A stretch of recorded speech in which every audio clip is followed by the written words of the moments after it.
Bonjour, je suis Francky.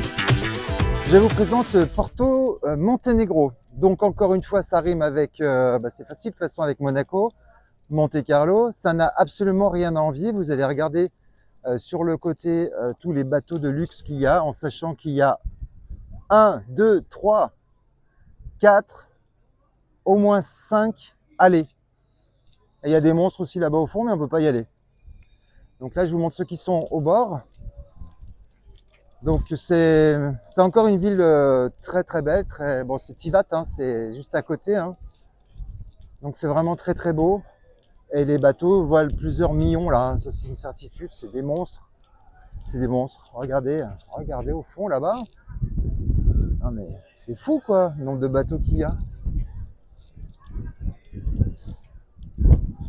Voilà, donc je voulais parler du risque de guerre civile, ethnique qu'il y a dans notre pays. Ici, il n'y a absolument aucun problème.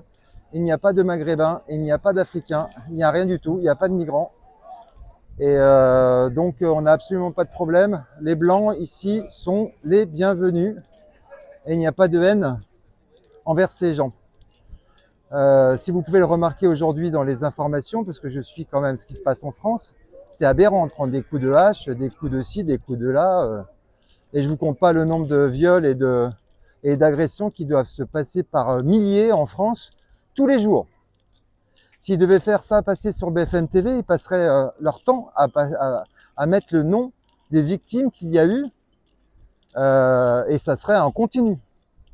Il faudra peut-être même des fois accélérer un peu le pas parce que dis donc, ça doit... Donc on n'est même pas au courant des fois de ce qui se passe dans notre ville, même si c'est une petite ville. Donc voilà, donc ici on n'a absolument pas de problème. Donc ça c'est vraiment une priorité pour moi. Et donc voilà, donc le risque de guerre ethnique, elle est inéluctable. Alors des fois j'ai ma petite voix qui peut être amenée à parler, hein. Donc ma petite voix intérieure. Mais j'ai pas besoin. Je pense qu'il faut arrêter d'être dans le déni. Les Français sont dans le déni de vivre ensemble, c'est pas possible. Il faut arrêter avec ça. On en a la preuve tous les jours. Le seul problème, c'est que la France de Louis de Funès, la France de l'époque, il y a ne serait-ce que 40 ans en arrière, n'existe plus et n'existera jamais. Plus jamais. C'est terminé. Il faut vraiment comprendre ça. Les gens ne vont pas partir. Ils resteront en France. Et en plus, si vous regardez certains hymnes algériens par exemple, l'hymne algérien, vous le traduisez en français, ça fait peur, hein. D'ailleurs, je vous encourage à le faire, je ne vais pas vous mâcher le travail, mais faites-le. Et traduisez ça sur Google, vous allez halluciner. Donc je pense qu'ils en sont là. Ils ont une haine complète pour le blanc. Ça va être de pire en pire. Et moi, quand je croise des gens ici, il n'y a pas de regard haineux. Il n'y a pas de regard haineux. Bien au contraire. Alors qu'en France, la majorité des hommes, pour éviter le conflit, eh bien, ils baissent les yeux, ils longent le mur avec la goutte dans le slip. Voilà. Moi, je suis désolé. Moi, dans tous les cas, j'ai pas envie de me battre sans arrêt, mais je vais pas baisser les yeux. Et le problème, c'est qu'après, tu rentres en conflit. Parce qu'ils sont toujours en nombre suffisant pour pas être tout seul, parce que tout seul, il n'y a plus personne. Par contre, quand ils sont nombreux, là, ça y va, là. Ça balance du lourd. Des insultes et compagnie, toujours les mêmes mots. Le problème de la gauchiasse qu'il y a dans notre pays, qui est gouverné, parce qu'il faut arrêter de dire qu'il y a la gauche, le centre et la droite. Le gouvernement qu'on a actuellement, c'est un gouvernement de gauche. Ils veulent faire rentrer encore des millions de personnes dans les années qui viennent. Comment voulez-vous que ça se passe bien? C'est pas possible. Donc, on va pas pouvoir fermer les yeux longtemps. Et il va falloir justement les ouvrir et arrêter le déni. En deux mots, tu veux dire que, Francky, on a des pots de sauce devant les yeux? Bah ouais, on a des pots de sauce devant les yeux. C'est ça. Mais c'est pas spécialement ça que je voulais dire. C'est que je vais faire le tour un petit peu du 360 là, pour vous montrer les différents bateaux qu'il peut y avoir. Donc vous avez le port derrière moi, et là vous avez la série des bateaux, les rangées. Il y en a plusieurs derrière là. On va voir encore ici, regardez jusqu'où ça va. C'est impressionnant quand même, hein, le nombre de bateaux. Hein.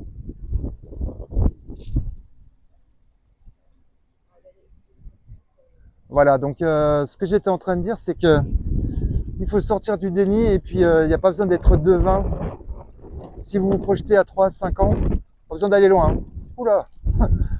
Mais d'ici 3 à 5 ans, il y aura une guerre civile, ethnique dans notre pays. C'est inévitable, pourtant je ne suis pas devin. Ah là, pourtant tu joues au devin, excuse-moi. Hein. Oui, c'est vrai, ma petite voix, je joue au devin, mais il n'y a pas besoin d'être devin justement pour deviner ce qui va se passer. Donc réagissez, parce que si vous ne réagissez pas, vous allez être pris entre la mafia du haut, la mafia des politiques, et souvent quand je dis fonctionnaire, attention, je ne veux pas faire des amalgames, mais ce n'est pas le fonctionnaire qui est secrétaire à la mairie, quoi. Je veux dire les fonctionnaires qui inventent des lois stupides en France et en Europe, mais on allait être pris entre ces tétaux de mafia du haut et la mafia du bas. Donc tous les Français vont être pris en sandwich. Et ça va faire très mal. C'est inévitable. Franchement, celui qui ne comprend pas ça, c'est vraiment croire que le vivre ensemble, ça peut exister. Ça n'est pas possible. Et ça, c'est mon avis, bien sûr. À vous de faire le vôtre. Peut-être que quand vous serez fait agresser une fois ou deux, bah, vous comprendrez peut-être qu'à ce moment-là, oui. D'ailleurs, sur la chaîne, il y a très peu, déjà j'ai très peu d'abonnés, mais surtout, c'est 95% d'hommes. L'expatriation intéresse essentiellement les hommes, pour des raisons fiscales, de sécurité pour protéger leur famille, leurs enfants. Et donc, si au pire, vous ne le faites pas pour vous, faites-le au pire pour vos grands-parents, vos parents, vos oncles, vos cousins, vos nièces, je ne sais pas. Si un jour ça part vraiment en cacahuète, on ne va pas vous envoyer un fax hein, pour vous prévenir que, attention, il va falloir décamper. Parce qu'il va se passer quoi? Ils vont tout cramer, ils vont tout brûler. On a déjà vécu ça. Hein. Rappelez-vous, il ne faut pas oublier. Hein. Donc, encore quelques accidents comme ça, et puis ça va partir en live. Mais ça sera avec le temps. C'est pas quelque chose qui arrive du jour au lendemain. Ça va se dégrader, et encore se dégrader, et encore se dégrader. Ici, moi, je vivrai en sécurité. Hein, ça ne sera pas dégradé ici. Hein. J'ai le temps de faire jusqu'à la fin de ma vie ici. Il n'y a pas de souci. Hein. Donc, si vous ne le faites pas pour vous, faites-le pour votre famille. Et après, concernant les gens qui ont des enfants, de bas âge ou moyen âge, on va dire, adolescents, des fois c'est compliqué de les déraciner, ils vont pas vouloir. Bah, c'est pas grave, s'ils veulent vraiment rester, ils restent. S'ils sont assez grands, et puis s'ils sont trop petits, rassurez-vous, ils s'adapteront. Hein. Un enfant en CM2, il perd toute sa classe, il retrouve souvent une nouvelle classe avec des nouveaux copains, il change d'école. En 6e, c'est pareil, il change d'école, il rentre dans le collège, c'est plus du tout les mêmes copains, les mêmes copines. Après, en seconde, c'est pareil. À l'université, c'est encore pareil.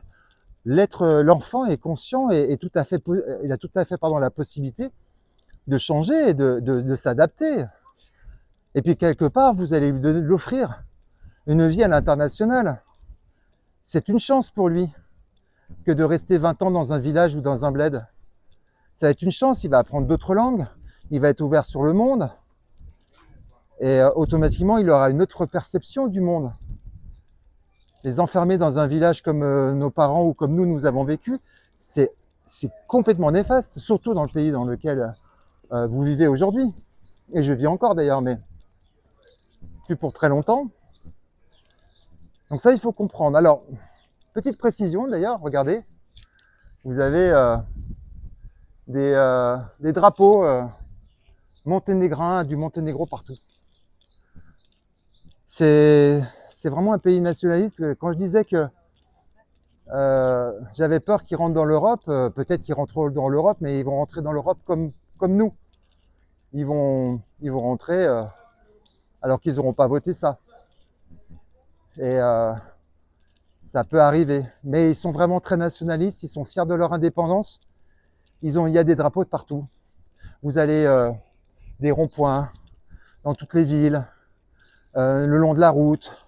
Vous avez des drapeaux du Monténégro partout. Imaginez cela en France.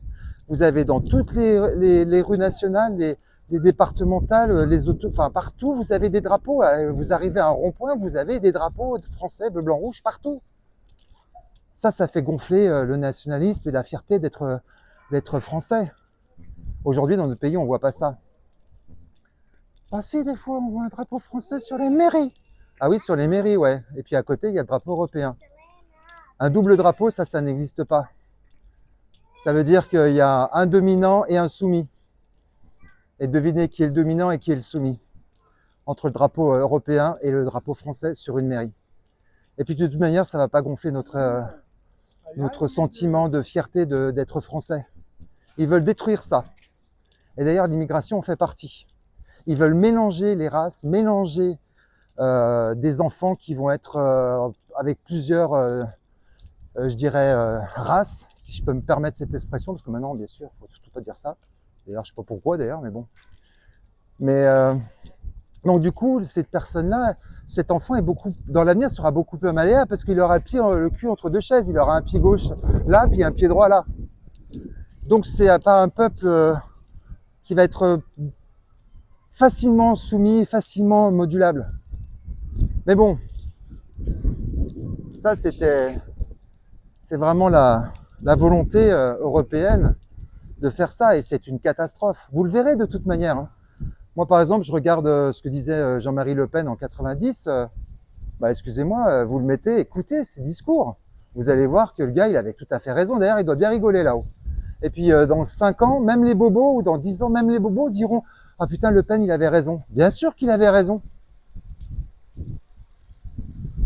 Vous le voyez tous les jours qu'il avait raison. Je sais pas, moi. Non? Vous êtes d'accord avec moi ou pas? Alors là, dans la rue, vous n'avez pas vu, mais il y a des boutiques de luxe tout le long. Il y a des petites fontaines. Il y a le pont des Soupirs, je vais vous le montrer. Le pont des Soupirs du Monténégro. Bon, c'est sympa. Je suis en train de passer dessous, là, vous allez le voir derrière moi. Là, il y a un peu de vent, j'espère que ça va passer au niveau du son. Enfin voilà, un petit tour d'horizon aussi, pour vous montrer là. Ouais, donc là-bas, il y a la presqu'île, il y a une presqu'île tout au fond. Tout au fond, il y a plein d'habitations. C'est là où il y a l'Ustica, ce qu'on a vu récemment, c'est là-bas, qui sont basés de l'autre côté. Voilà. Voilà le Monténégro, le pays sous-développé que tout le monde parle. Géographiquement, il est en Afrique, bien sûr. On va un peu se renseigner quand même, enfin bon, je suis là pour ça. Voilà, donc si vous ne voyez pas, vous n'êtes pas un peu devin et vous n'arrivez pas à vous projeter, ça va poser des problèmes. Donc, il faut comprendre aussi, c'est que 95% des gens... il y a un aéroport à Tivat. Bon, il y a un avion toutes les heures. Hein. Peut-être pas l'été, mais... en plus, il est là-haut, il tourne, mais... Il y a en plus un aéroport international. C'est un petit aéroport international. Après, l'aéroport direct France, c'est Dubrovnik. C'est à quelques dizaines de kilomètres en Croatie. Voilà. Qu'est-ce que je disais? Je sais plus. Allez, dites-moi qu'est-ce que je disais. Ah oui, 95% des gens, c'est des hommes qui regardent la chaîne parce que les hommes sont intéressés à l'expatriation pour des raisons fiscales, des raisons économiques, de sécurité. Ils sont là, ils ont la mission de protéger leur famille. Donc c'est normal. Par contre, les femmes sont complètement absentes. Et ça, c'est encore normal. La femme n'est pas conçue pour ça. Et elle va être les peu de femmes qui sont dessus, c'est ou vraiment des grandes indépendantistes qui veulent refaire le monde à elles toutes seules. ou éventuellement ce sont des femmes qui se sont fait agresser et qui disent maintenant c'est bon, ça suffit, je me casse de ce pays. Voilà, donc c'est malheureux, mais le pourcentage est très faible. Donc je vais bientôt clôturer cette... je vais pas faire une vidéo trop longue. Je vous remercie de m'avoir écouté. Je vous invite à liker la vidéo et puis à vous abonner pour suivre mes péripéties et mes aventures au Monténégro. Voilà, je vous remercie. Je vous souhaite une très très belle journée. Et puis courage à vous. La bise.